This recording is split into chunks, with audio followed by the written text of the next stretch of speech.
నమస్తే, welcome to 99 TV. నేను వాసుదేవన్. పాక్ ఆక్రమిత జమ్మూ కాశ్మీర్ పీఓజేకేలో నిరసనలు మిన్నంటాయి.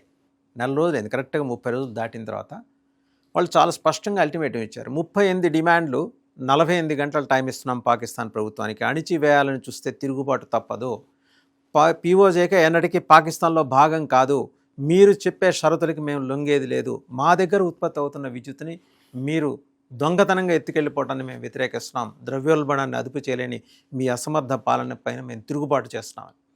అందులో 4 ముఖ్యమైన నాయకులకి పాకిస్తాన్లోని సయ్యద్ అసీం మునీర్ మిలిటరీ సర్కార్ రేట్ కట్టింది. ఆ 4 మీద కూడా దగ్గర ఒక్కొక్కరికి మీద ₹1 కోటి చొప్పున వాళ్ళు ఓపెన్గా వచ్చి పీఓజేకేలో నిరసనలో పాల్గొంటున్నారు. నీకు చేతనైతే సయ్యద్ అసీం మునీర్ నా తల తెగ్గొట్టుకొని తీసుకెళ్ళు, ₹1 కోటి నువ్వే ఉంచుకో అని కూడా సవాల్ విసురుతున్నారు. అంత ధైర్యంగా వాళ్ళు జనాలు రోడ్డు మీదకి వచ్చేశారు.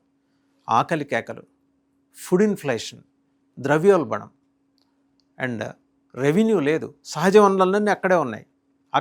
అక్కడ లభ్యమయ్యే నీటి వనరుల్లోంచి 70% పాకిస్తాన్లోని మిగిలిన ప్రాంతాలకి, పంజాబ్ ప్రాంతానికి తరలించుకుపోతున్నారు. వీళ్ళని థర్డ్ రేట్ సిటిజన్స్గా చూస్తున్నారు. 12 శరణార్థుల సీట్లు అంటూ అక్కడి నుంచి కంటెస్ట్ చేసేవాళ్ళు ఖచ్చితంగా మేము పాకిస్తాన్లో విలీనమవుతాం అనే ఒక అంగీకార పత్రాన్ని ఇవ్వాలని చెప్పి నిబంధన విధించారు. వీటన్నిటిని వ్యతిరేకిస్తున్నారు. ఈ నెల 27న జరగబోతున్న ఎన్నికల నేపథ్యంలో ఈ demand in fact 2023లోనే PoJK Awami league బయటకు వచ్చింది. వాళ్ళు ప్రజాస్వామిక నిరసనలు చేపడుతున్నారు. ఉక్కు పాదంతో అణిచేయాలని చూస్తుంటే తిరగబడి వెంబడించి మరీ అక్కడ ప్రజలు వీళ్ళని తరిమేస్తున్నారు, పాకిస్తాన్ సైన్యాన్ని. బట్ ఆందోళన ఉధృతంగా మారుతుంది.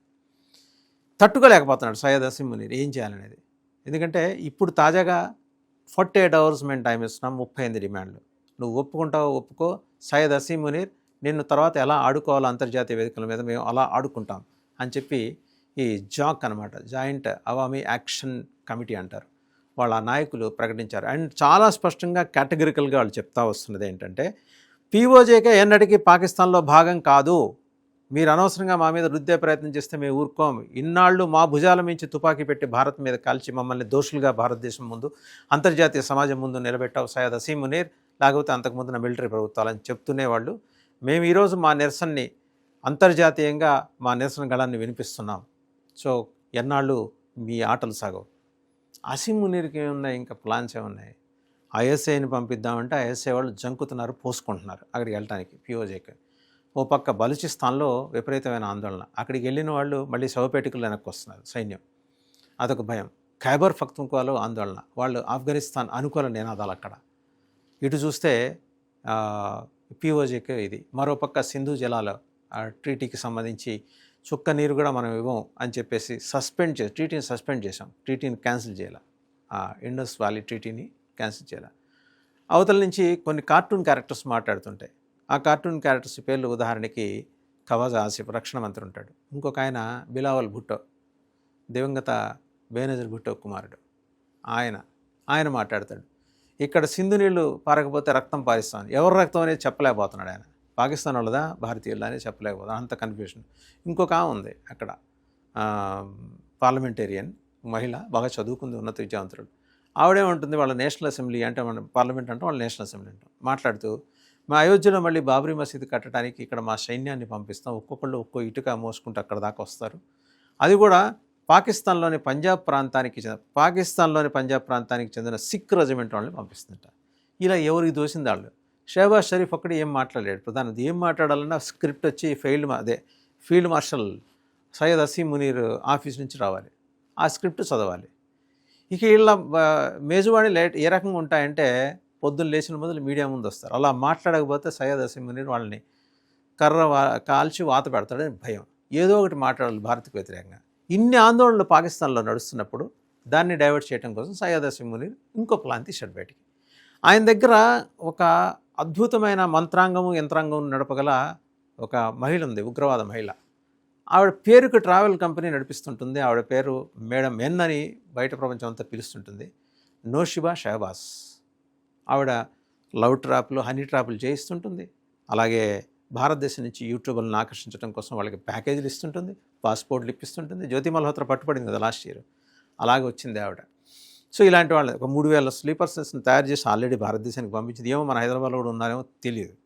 ఆవిడైతే పంపించింది. ఇప్పుడు అదే పని మీద ఉంది. ఇప్పుడు ఆవిడకి ఒక కొత్త బాధ్యత అప్పచెప్పాడు. ఏంటంటే ఇలాగే నువ్వు వెళ్ళి పీఓజేకేలో కూడా ఇలాంటి ఆపరేషన్స్ చేయి, అక్కడ మనకు వ్యతిరేకంగా ఉన్న వాళ్ళని ఏదో రకంగా మడత పెట్టేసి వాళ్ళని చంపేయించడం ఏదో ఒకటి చేయమని. ఇప్పుడు ఆవిడ ఆ పనిలో ఉంది. దాంతోపాటు రెండో అసైన్మెంట్ ఆవిడకి ఏమో చెప్పాడంటే భారతదేశంలో ప్రత్యేకించి ప్రతి పార్లమెంట్ సమావేశాలకు ముందర ఏదో రకమైన కుట్రో లేకపోతే దాడో విష ప్రచారమో అండ్ నెరేటివ్ బిల్డింగో పాకిస్తాన్ చేస్తూ వస్తుంటుంది. దానికి ఇంటర్నేషనల్ మీడియాలో ఖర్చు పెట్టడానికి వాళ్ళ దగ్గర డబ్బులు ఉంటాయి. వాళ్ళ దేశ ప్రజల ఆకలి తీర్చడానికి దాహం తీర్చడానికి డబ్బులు ఉండవు. కానీ ఆయన ఫీల్డ్ మార్షల్ సయ్యద్ అసీం మునీర్ వెళ్ళి వైట్ హౌస్లో డొనాల్డ్ ట్రంప్ బూట్ లికింగ్ కోసం మాత్రం కోట్ల రూపాయల డబ్బులు అలా పెడతా ఉంటాడు ఆయన. సో ఇదొకటి. ఇవన్నీ చేస్తూ ఇప్పుడు 20వ తేదీన జమ్మూ కాశ్మీర్ ముఖ్యమంత్రి నేషనల్ కాన్ఫరెన్స్ ఆధ్వర్యంలో ఏర్పాటు చేస్తున్న ఢిల్లీలో ధర్నాకి ఒక ఉగ్రవాదిని పంపిస్తోంది పాకిస్తాన్. ఆయన ఎవరు? Hurriyat conference leader. పేరేంటి? మిర్వేజ్ ఉమర్ ఫారూక్. ఆయన మీద ఉన్న నేరాలు ఏంటి? 2008 నుంచి 16 మధ్య చాలా కేసులు ఉన్నాయి. ఎన్ఐఏ కేసులు ఉన్నాయి, యూఏపీఏ కేసులు ఉన్నాయి, రకరకాలు అనమాట. ఆయన ఏంటి? భారత వ్యతిరేక ప్రచారం, పాకిస్తాన్ అనుకునలేనదు. ఈయన తీసుకొచ్చి ఆ ధర్నాలో కూర్చోబెడుతున్నాడు. ఎందుకంటే అవన్నీ కప్పిపుచ్చి చూసారా, జమ్మూ కాశ్మీర్లో ఇది భారతదేశంలో ఉన్న భారత భూభాగంలో ఉన్న జమ్మూ కాశ్మీర్లో అక్కడ వాళ్ళ హక్కులను కాలరాస్తోంది భారత ప్రభుత్వం. మనం ఇప్పుడు అర్జెంటుగా మనం భారతదేశం మీద పోరాడి యుద్ధం చేసి ఆ జమ్మూ కాశ్మీర్ కూడా మనలో కలిపేసుకోవాలని, అలా ఒక దేశంలో ఏకీకృత భావన. ఇవన్నీ ఏంటంటే 25-30 ఏళ్ళ క్రితం వచ్చేసిన స్క్రిప్ట్లు చాలా సినిమాలకి, తెలుగు, హిందీ, ఇంగ్లీష్ అన్ని సినిమాలు ఇదే రకమైన స్క్రిప్ట్. ఈ మధ్యకాలంలో వచ్చిన డెవలప్మెంట్స్ మరి సయ్యద్ అసీం చూస్తున్నాడో లేదో తెలియదు. కానీ ఆ పాత స్క్రిప్ట్నే తీసుకొచ్చి కొత్త సినిమా ఏదో తయారు చేద్దామని చూస్తున్నాడు. ఎవరిని? మిర్వేజ్ ఉమర్ ఫారూక్ని పంపించి. దానికి ఎవరెవరిని పిలుస్తున్నారు? Samajwadi party Akhilesh Yadav and BSP Bahujan Samaj party Mayawati, ఖాళీగా ఉన్న మమతా బెనర్జీ అండ్ అలాగే ఖాళీగా ఉన్న ఇంకొక ఆయన అరవింద్ కేజ్రీవాల్, ఇట్లా చిన్న చిన్న గ్రూపులు. ఇంకా వేరే డిఎంకే స్టాలిన్ కూడా పిలుస్తున్నారట, ఓవైసీ గారిని పిలుస్తున్నారట, ఎంఐఎం ఓవైసీ గారిని, బీఆర్ఎస్ నాయకులను పిలిచారట. అంటే ఒక టెర్రరిస్ట్తో పాటు వీళ్ళందరూ వేదిక పంచుకుంటారు. రేపు పొద్దున వచ్చి వాళ్ళ రాష్ట్రాల్లో జనాలకి ఏం సమానం, ప్రజలకి ఏం సమానం చెప్పుకుంటారు. సో మరి ఇది ఎవరు ఎత్తుగడో లేకపోతే ఎవరు పావులు కలుపుతున్నారో తెలియదు. కానీ వీళ్ళందరినీ పిలుస్తున్నారు. వీళ్ళు ఎంతమంది టర్న్ అవుతారో తెలియదు. ఖచ్చితంగా వెళ్ళేది మాత్రం అరవింద్ కేజ్రీవాల్ అండ్ మమతా బెనర్జీ, అందులో డౌట్ ఏం లేదు. పూర్తిగా ఖాళీ ఉన్నారు కాబట్టి ఒమర్ అబ్దుల్లా ఏంటి సంగతి, జమ్మూ కాశ్మీర్ ఇప్పుడు ఎట్లా ఉంది వాతావరణం, వర్షాలు పడుతున్నాయా, కొంచెం పర్లేదా, పహల్గామ్ అటాక్ తర్వాత ఇప్పుడు సెక్యూరిటీ టైటన్ చేశారు, ఎప్పుడైనా మేము వస్తే ఉండటానికి ఏమన్నా వసతి ఇస్తే అన్నీ దొరుకుతాయా, ఇలాంటివి మాట్లాడుకోవడానికి వెళ్తున్నారు. పోస్టుకాల కబుర్లు అంటారు అట్ని, అవి మాట్లాడుకోవడానికి వెళ్తున్నారు. అక్కడ ఎన్డీఏ ప్రభుత్వం మీద యుద్ధం చేయడానికి సరైన కారణాలు లేని వీళ్ళందరూ కూడా ఏదో ఒక అవకరంతో బాధపడుతున్న ఈ పార్టీల నాయకులందరూ కూడా వెళ్ళి ఢిల్లీలో ఈ మధ్య ఇండి కూటమి సమావేశం అంటే ఒకళ్ళనొకళ్ళు తిట్టుకొని బయటకు వచ్చారు. ఒకళ్ళేమో నాకు భయం వేస్తుంది, ఇంకోళ్ళేమో నాకేం అర్థం కావట్లేదు అని చెప్పి బయటకు వచ్చేసారు. ఎవరు? ఆయన జార్ఖండ్ ముఖ్యమంత్రి హేమంత్ సోరెన్. అలాగే అఖిలేష్ యాదవ్ అయితే I'm confused and I'm concerned అని చెప్పేసి ఆయన బయటకు వచ్చాడు. సుప్రియా సూలే ఏం మాట్లాడింది ఎవరికి తెలియదు. ఇప్పుడు ఇలాంటి గుంపునంది మళ్ళీ తీసుకొచ్చి అక్కడ కూర్చోబెట్టి ఏదో ప్రయత్నం చేస్తున్నారు. ఒమర్ అబ్దుల్లా చేత పాకిస్తాన్ ప్రయత్నం చేయిస్తోంది అని మన నిఘా ఏజెన్సీల అనుమానం.